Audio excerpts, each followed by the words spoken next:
नमस्कार, मैं आचार्य सूरज कुमार। संस्कृत सूरज के इस चैनल पर आपका फिर से स्वागत है। हम लोग वर्ग 10 का प्यूषम पढ़ रहे हैं, यानी प्यूषम भाग 2 को पढ़ रहे हैं। पढ़ने का उद्देश्य बीपीएससी परीक्षा है। हम लोग ने इससे पहले 8 पाठ को पढ़ लिया है। आज हम लोग 9वें पाठ को देखने वाले हैं, जो कि है स्वामी दयानंद। स्वामी दयानंद के बारे में बताया गया इस पाठ में। तो पाठ परिचय देखेंगे हम लोग। अच्छा, जो व्यक्ति आज पहली बार जुड़ रहे हैं या फिर नए जुड़ रहे हैं इस क्लास से, बीपीएससी संस्कृत क्लास से, तो वो जान लें कि 9 और 10th का जो वीडियो था वो आपके लिए फ्री अवेलेबल हो रहा था, लेकिन स्नातक स्तर का जितना वीडियो रहेगा वो सिर्फ और सिर्फ पेड अभ्यर्थी के लिए रहेगा। परीक्षा होने के बाद फिर वो पब्लिक हो जाएगा, लेकिन स्नातक वीडियो सिर्फ और सिर्फ पेड वाले अभ्यर्थी के लिए ही होगा। अगर आप चाहते हैं कि सिर्फ स्नातक का वीडियो आप को मिले या फिर इसका PDF मिले, तो आप इस नंबर पर, जो ऊपर नंबर है, आप इससे संपर्क कर सकते हैं। और क्या सिर्फ स्नातक के लिए आपको क्या पे करना पड़ेगा, क्या पेड रहेगा आपके लिए, वो आप पूछ सकते हैं कॉल करके कि ये 1500 ही रहेगा या फिर उससे कम होगा स्नातक के लिए। वो आप कॉल करेंगे, पूछेंगे। और अगर आप व्हाट्सएप पर जुड़ना चाहते हैं तो इसी नंबर पर आप मैसेज कीजिए अपना नाम और जिला, और व्हाट्सएप ग्रुप में आपको जोड़ दिया जाएगा। तो पाठ शुरू करते हैं। स्वामी दयानंद।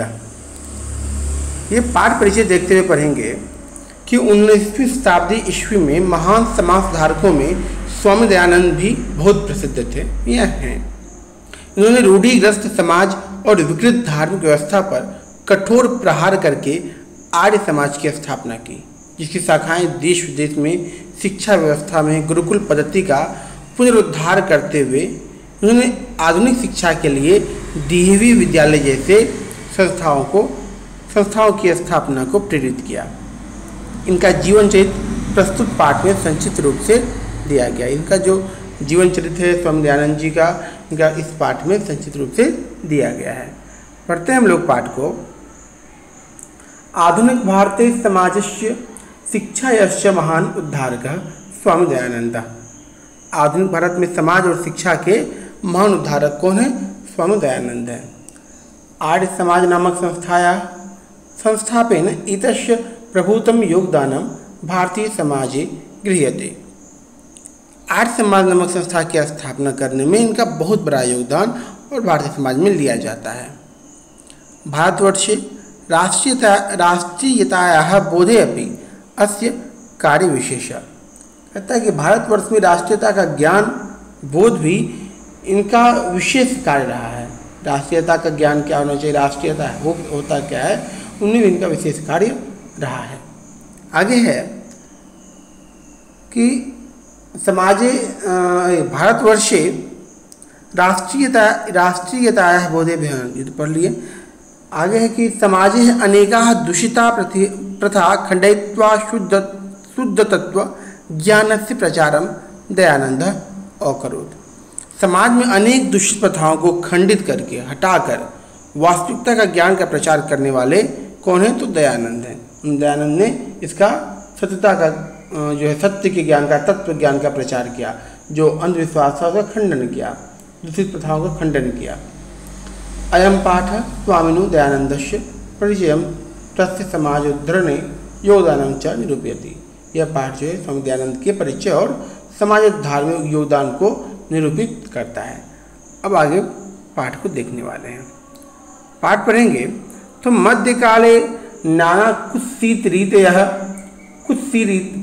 रीतयः भारतीय समाजम अदूष्यन्। बोलता है कि मध्यकाल में जो है भारतीय समाज में अनेक कुरीतियों से भारतीय समाज दूषित हो गया था। जातिवाद कृतम, वैषम्यम, अस्पृश्यता, धर्म कार्येषु आडंबरः, स्त्रीणाम शिक्षा, विधवानां गहिरता स्थिति, शिक्षाया अव्यापकता इत्यादयः दोषा प्राचीन समाजे आसन। बोलता है क्या क्या किस कुरीतियों से हमारा समाज दूषित हो गया था?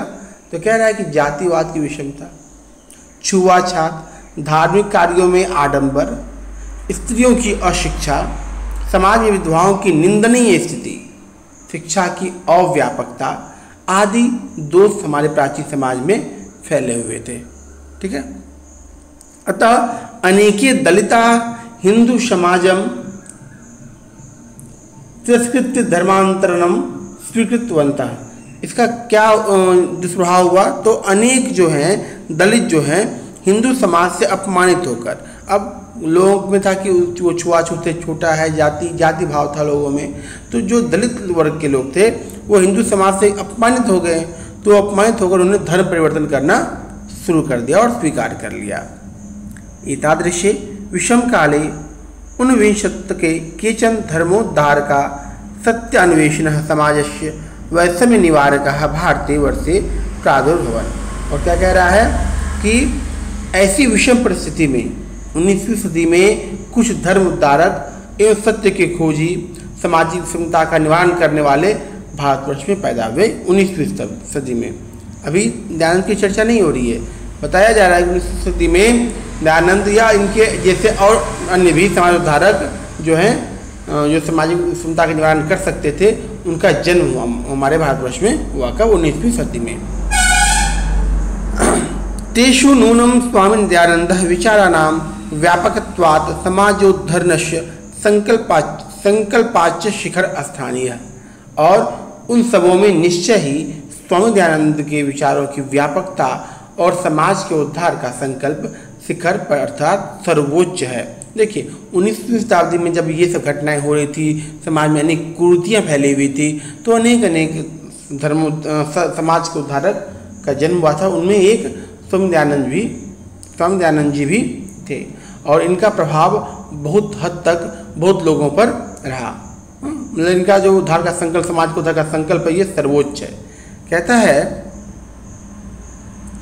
कि स्वामिनः जन्म गुजरात प्रदेश से टंकार नाम के ग्रामे 1824 ईस्वी वर्षे अभूत। स्वामी दयानंद का जो है जन्म गुजरात प्रदेश के टंकारा नाम गांव में 1824 में हुआ था। इसको याद कर लीजिएगा। बालकस्य नाम मूल शंकर इति कृतम, और इनके बचपन का नाम मूल शंकर था। संस्कृत शिक्षाया एवाध्ययनस्य अध्यायस्य प्रारंभो जाता। कह रहे हैं कि इनका जो पढ़ाई लिखाई हुआ, अध्ययन जो हुआ, वो संस्कृत भाषा में ही शुरू हुआ। कर्मकांडी परिवारे तादृश्य व्यवस्था तदानीम आसीत्। शिवोपासके परिवारे मूल शंकरस्य कृते शिवरात्रि महापर्व उद्बोधकम जातम। और बोल रहा है कर्मकांडी परिवार में उस समय ऐसी व्यवस्था थी कि जो बच्चा जन्म लेता है कर्मकांडी परिवार में तो संस्कृत ही पढ़ता है, तो इनका भी अध्ययन जो संस्कृत भाषा में शुरू हुआ था। और आगे है कि शिवोपासक, शिव के उपासक परिवार में शिवरात्रि महापर्व जो है मूल शंकर के लिए उद्बोधक सिद्ध हुआ। उनका परिवार जो शिव जी का उपासक था, शिव जी की पूजा पाठ करता था, और शिवरात्रि महापर्व ही जो है मूल शंकर यानी दयानंद जी के लिए उद्बोधक सिद्ध हुआ। कैसे हुआ देखेंगे। रात्रि जागरण काले मूल शंकरेण दृश्यम यत् शंकरस्य विग्रहमारोह्य मूषिका विग्रह अर्पितानि द्रव्यानि भक्षयन्ति। हुआ क्या कि शिव जी का पूजा चल रहा था, रात्रि जागरण का समय था। उस समय मूल शंकर यह देखे कि शिव शंकर की मूर्ति पर जो चढ़ाए हुए सामान हैं, जो फल वगैरह है, प्रसाद वगैरह है, उस सामान इन वस्तुओं को वो चूहे खा रहे हैं। ठीक है, वस्तुतः देव प्रतिमायाम नास्ति। मूल शंकरो चिंतयत यत् विग्रहो यम किंचित करा वस्तुतः देव प्रतिमायाम नास्ति। तो मूल शंकर से ये तो मूर्ति कैसा है? तो साधारण मूर्ति है। ठीक है, और वास्तव में यह भगवान शिव की सच्ची मूर्ति है ही नहीं। अगर बैठे हुए हमारे ऊपर कोई कीड़ा मकोड़ा चढ़ेगा तो हम उसको हटाएंगे ना, ये अगर हम जीव हैं तो वो जो मूल शंकर दयानंद जी थे उन्होंने सोचा ये मूर्ति है नहीं, एक्चुअली ये जो है शंकर जी की मूर्ति ही नहीं है, मतलब कि शंकर जी इसमें है ही नहीं। ठीक है, तो तभी जो है रात्रि जागरणम विहाय मूल शंकर गृहम गता। वो रात्रि जागरण को छोड़कर मूल शंकर जो है वो घर चले गए। ठीक है, घर चला गया वो। ततः एवं मूल शंकर से मूर्ति पूजा प्रति अनास्था जाता। और उसके बाद जो है वो जब उसको मन लगा कि जब वो खुद अपना भोजन को नहीं बचा पा रहे हैं ईश्वर, तो ये मूर्ति तो साधारण मूर्ति है, तो ये शिव की सच्ची मूर्ति नहीं है, ऐसा सोचकर वो रात्रि जागरण को छोड़कर चले गए। तब से ही मूल शंकर की जो है मूर्ति के प्रति अनास्था हो गई, मतलब अविश्वास हो गई, और मूर्ति के प्रति वो अनास्था जाहिर करना शुरू कर दी, अविश्वास करना शुरू कर दिए। वर्ष द्वय अभ्यंतरे एव तस्य प्रियायाः स्वसुनिर्धनम जातम, और 2 वर्ष के अंदर ही उनकी प्रिय बहन का निधन भी हो गया, कि 2 वर्ष के अंदर। ततः मूल शंकरे वैराग्य भाव समागता, अब उनकी बहन जो प्रिय बहन थी उनकी 2 वर्ष के अंदर ही मृत्यु भी हो गई, इससे उनके मन में वैराग्य भाव उत्पन्न हो गया। गृहं परित्यज्य विभिन्नानां विदुषां सतां साधुनांच संगतौ मानसौ मथुरायां विरजानंदस्य प्रज्ञाचक्षसु विदुषः समीपम गमत। और क्या हुआ कि उनके प्रति मूर्ति के प्रति उनके अविश्वास पैदा हो गया, उनकी प्रिय बहन का देहांत हो गया, तब उनके मन में वैराग्य का भाव उत्पन्न हो गया, और वो घर को त्याग कर अनेक विद्वान सज्जन और साधुओं के साथ भ्रमण करते हुए मथुरा में एक अंधे विद्वान थे, सूरदास थे, वो स्वामी विरजानंद, उनके समीप वो गए। लिखा विरजानंदस्य प्रज्ञा चक्षुषः विदुषः समीपम गमत तस्मात् आर्ष ग्रंथानाम अध्ययनम प्रारब्ध, और उनके पास गए विरजानंद के पास, और उनके आश्रय में वैदिक आर्ष ग्रंथों का अध्ययन प्रारंभ किया। कौन? मूल शंकर दयानंद जी ने। ठीक है। विरजानंदस्य उपदेशात् वैदिक धर्मस्य प्रचारे सत्यस्य प्रचारे च जीवनम समर्पितवान होगा। ठीक है। तो विरजानंद के वहाँ पे गए और उन्होंने उनके उपदेश को प्राप्त कर वैदिक धर्म और सत्य के प्रचार में ही अपना पूरा संपूर्ण जीवन जो है समर्पित कर दिया। देखा कि यत्र तत्र धर्म आडंबरा नाम खंडनम अपि चकार, और उन्होंने जहाँ तहाँ अनेक धार्मिक जो आडंबर फैलाया जा रहा था उसका खंडन किया। कौन? स्वामी दयानंद मूल शंकर जो थे। अनेके पंडिताः तेन पराजिताः तस्य मते च दीक्षिता, और अनेक पंडित उनसे पराजित हुए और उनके विचारों में दीक्षित हुए। होता है क्या, जब धर्म का आडंबर होता है तो उसको ऐसे आप बोलेगा मत कीजिए तो नहीं मानेगा लोग, तो उसके लिए आपको अच्छे शास्त्र का उदाहरण देते हुए तर्क से आपको उसको बताना पड़ेगा ये गलत है ये सही है। तो इस कारण जो है उनसे स्वामी दयानंद जी ने जो है अनेक पंडित को अपने तर्क से अपने विद्वता से पराजित किया और अपने उनके विचारों में बहुत सारे पंडित दीक्षित हुए। आगे है स्त्री शिक्षाया विधवा विवाह से मूर्ति पूजा खंडनस्य अस्पृश्यताया बाल विवाह से च निवारण से तेन महान प्रयास विभिन्न समाजोद्धारक सहकृता। उन्होंने अनेक समाज सुधारकों के साथ स्त्री शिक्षा, विधवा विवाह, मूर्ति पूजन के खंडन, छुआछूत एवं बाल विवाह के निवारण के प्रयास किए। स्वसिद्धांतानां संकलनाय सत्यार्थ प्रकाश नामकं ग्रंथम राष्ट्रभाषायां विरच्य स्व अनुयायिनां समहंतम पुकारम चकार। उन्होंने अपने सिद्धांत के संकलन के लिए सत्यार्थ प्रकाश नामक ग्रंथ को राष्ट्रभाषा हिंदी में लिखकर अपने अनुयायियों के प्रति महान उपकार किया। ठीक है। आगे देखेंगे किंच वेदांत प्रति सर्वेषां धर्म अनुयायिनां ध्यानाम आकर्षण स्वयं वेद भाष्यानि संस्कृत हिंदी भाष्यो रचितवान। और सिर्फ इन्होंने सत्यार्थ प्रकाश का हिंदी भाषा नहीं किया और कई वेदों के प्रति जो धर्म अनुयायी हैं उनका ध्यान आकर्षित करने के लिए वेद भाषाओं को संस्कृत और हिंदी भाषाओं में रचना की। कई भाषाओं को आसान करने के लिए उन्होंने हिंदी भाषा में कई वेदों का रचना किया। आगे है प्राचीन शिक्षायाम दोषान दर्शयित्वा नवीनां शिक्षा पद्धतिं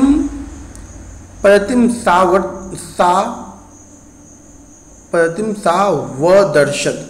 कहा है कि प्राचीन शिक्षा के दोषों को उजागर करके कई नई शिक्षा पद्धति को उन्होंने दर्शाया। स्वसिद्धांतानां कार्य अन्वयनाय 1875 ईस्वी वर्षे मुंबई नगरे आर्य समाज संस्थाया संस्थापनां कृत्वा अनुयायिनां कृते मूर्तरूपेण समाजस्य संशोधन उद्देश्यं प्रकटितवान्। उन्होंने फिर क्या किया कि 1875 ईस्वी में अपने सिद्धांत के प्रचार प्रसार हेतु जो है मुंबई नगर में आर्य समाज की स्थापना की और करके अनुयायियों के समक्ष समाज के संशोधन के उद्देश्य प्रकट किए। उन्होंने मुंबई में आर्य समाज की स्थापना की 1875 में, और इस समाज का क्या उद्देश्य है, समाज का संस्थापना का क्या उद्देश्य है, स्थापना का क्या उद्देश्य है, उन्होंने अपने अनुयायियों के प्रति उद्देश्य प्रकट किए। ठीक है। संप्रति आर्य समाजस्य शाखा प्रशाखाश्च देशे विदेशेषु च प्रायेण प्रतिनगरम वर्तन्ते। वर्तमान समय में आर्य समाज की शाखा प्रशाखा देश और विदेशों में प्राय सभी नगरों में विद्यमान है। सर्वत्र समाजदोषानि शिक्षामलानि च शोधयन्ति। सभी जगह सामाजिक एवं शिक्षा संबंधी दोषों का शोधन करते हैं। शिक्षा पद्धतौ गुरुकुलानाम DAV का फुल फॉर्म दयानंद एंग्लो वैदिक विद्यालयांच समूह स्वामिनो दयानंदस्य मृत्यु 1883 ईस्वी अनंतरम प्रारब्ध तदन उयायी। हुआ क्या कि शिक्षा पद्धति में जो है गुरुकुल, जो कि आप DAV आप लोग हर एक जिला में लगभग आप देखेंगे, जिला मुख्यालय में या फिर प्रखंड स्तर पर भी अगर बृहद प्रखंड है तो वहाँ DAV नाम से जब विद्यालय चलती है, इसका फुल फॉर्म होता है दयानंद एंग्लो वैदिक। उनके नाम से जो है विद्यालयों का समूह 1883 ईस्वी में दयानंद की मृत्यु के पश्चात उनके अनुयायियों के द्वारा प्रारंभ किया गया। उन्हीं के नाम पर 1883 में DAV की स्थापना हुई। और क्या कह रहा है कि वर्तमान शिक्षा पद्धति में वर्तमान शिक्षा पद्धतौ समाजस्य प्रवर्तने च दयानंदस्य आर्य समाजस्य च योगदानं सदा अस्मिन्नम् अस्ति। वर्तमान शिक्षा पद्धति में और समाज के परिवर्तन में दयानंद और आर्य समाज का योगदान सदा स्मरणीय है। ये आपका पाठ था। पाठ 9 हम लोगों ने पढ़ा। स्वामी दयानंद के बारे में संक्षिप्त परिचय हम लोगों ने देखा था, कैसे वो मूल संकट से दयानंद बन गए, क्या प्रक्रिया रही बनने की, संक्षिप्त परिचय में हम लोगों ने पढ़ा है। अब इसी संबंधित कुछ प्रश्न को देखेंगे हम लोग। पहला प्रश्न है कि स्वामी दयानंद ने किसके प्रचार में अपना जीवन समर्पित कर दिया? तो वैदिक धर्म के प्रचार में उन्होंने अपना पूरा जीवन समर्पित कर दिया। स्वामी दयानंद की शिक्षा की शुरुआत किस भाषा के माध्यम से हुई? तो संस्कृत भाषा के माध्यम से, क्योंकि वो कर्मकांडी परिवार में जन्म लिए थे और उसमें की शिक्षा पद्धति ऐसी थी कि कर्मकांडी परिवार के लोग संस्कृत का अध्ययन करते हैं, वही पढ़ाई उसी में करते हैं। स्वामी दयानंद के बचपन का नाम क्या था? तो मूल शंकर था उनके बचपन का नाम। स्वामी दयानंद ने किस नगर में आर्य समाज की स्थापना की? तो सबसे पहले मुंबई में उन्होंने 1875 ईस्वी में आर्य समाज की स्थापना की हुई थी। उनका जन्म कब हुआ था स्वामी दयानंद जी का? उनका जन्म हुआ था 1824 में गुजरात के टंकारा नामक गांव में। गुजरात प्रदेश स्थित टंकारा नाम किसका जन्मस्थल है? तो स्वामी दयानंद जी का जन्मस्थल है। स्वामी दयानंद का जन्म किस ग्राम में हुआ? तो टंकारा नामक ग्राम में हुआ। स्वामी दयानंद थे कौन थे वो? तो आर्य समाज के संस्थापक थे वो। आर्य समाज के संस्थापक कौन थे? तो स्वामी दयानंद जी थे। तो ये कुछ प्रश्न इससे जो बन पाया मैंने बनाया, और फिर अगले पाठ को हम अगली वीडियो में देखेंगे। तब तक के लिए नमस्कार, धन्यवाद। पाठ कैसा लगा आप कमेंट करके में बताएंगे, और फिर विशेष अच्छा लगने पे आप लोग पाठ को वीडियो को लाइक भी करेंगे। फिर मिलते हैं अगले 10वें पाठ को लेकर अगले वीडियो में। तब तक के लिए नमस्कार और धन्यवाद।